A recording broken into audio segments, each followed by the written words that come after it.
A&B Convos Wrestling Edition proudly presents This Week in Wrestling with your anchors, Jack Anoff and Betsy Betwetter.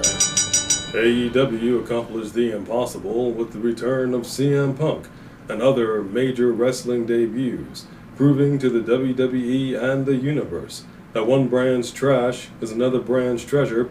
Good evening and welcome to This Week in Wrestling. I'm Jack Anoff. And I'm Betsy Betwetter. And here are our top stories.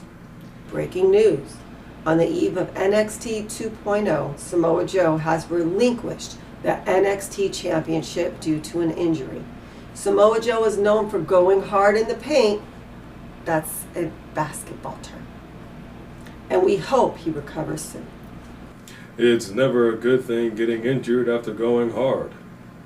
Jack Anoff. SmackDown may have just struck storyline gold with Paul Heyman being stuck between a chief and a hard beast. Brock Lesnar showed up on SmackDown and informed the Tribal Chief that Paul Heyman did indeed know that Brock would be at SummerSlam and also challenged Roman Reigns for the Universal Championship. To which Brock then almost F5'd Paul Heyman, and Roman Reigns said F you with a hard right to the hard beast. Personally, I've never found it to be a problem having a hard right with a hard beast. Jack Anoff. Last week, AEW showed up and showed out at their All Out pay-per-view, with CM Punk winning his first match back after a 7-year hiatus.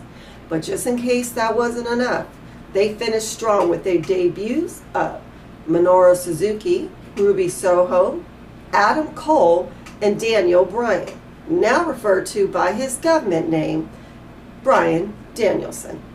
This pay-per-view and Vince McMahon's reaction can be summed up in one word. Damn!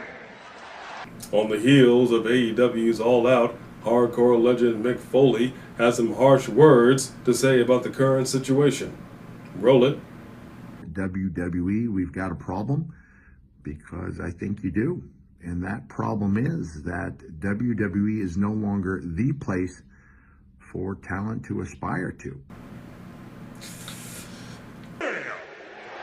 Charlotte Flair and Nia Jax faced each other yet again, this time for the WWE Championship. Fans weren't sure what to expect after the last Ish Got Real match. However, Shayna Baszler cost Nia Jax the match. As Flair celebrated in the ring, Alexa reminded Flair that her and Lilly want the smoke. Will WWE writers botch Alexa Bliss's storyline as they did with The Fiend? Stay tuned. Other Raw lowlights from last week included a trip down memory lane with Drew McIntyre once again facing off against Sheamus. And to add insult to injury, former world champion and future Hall of Famer Jeff Hardy has been reduced to chasing after the 24/7, 48/7, 7-Eleven, I-95 South Championship. And Nikki Ash is an official tag team with Rhea Ripley. Their catchphrase is super brutality, or in their case, almost super brutality. We're not sure what Rhea did to deserve this, but I do know this.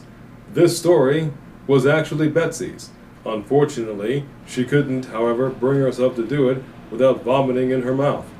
So Jack Anoff came to the rescue. Almost like a superhero. Hey, Betsy. I almost appreciate you, Jack.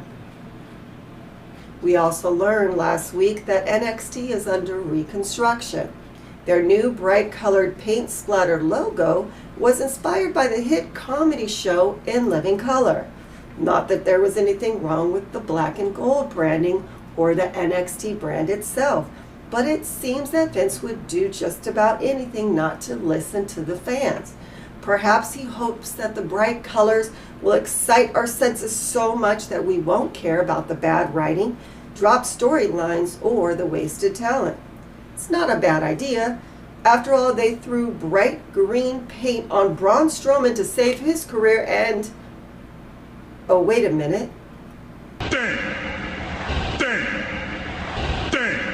For This Week in Wrestling, remember, skeet, skeet, skeet, I'm Jack Anoff. And I'm Betsy Betwetter.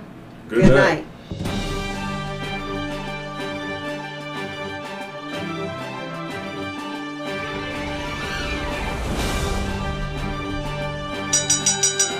This has been a presentation of A&B Convos Wrestling Edition, This Week in Wrestling.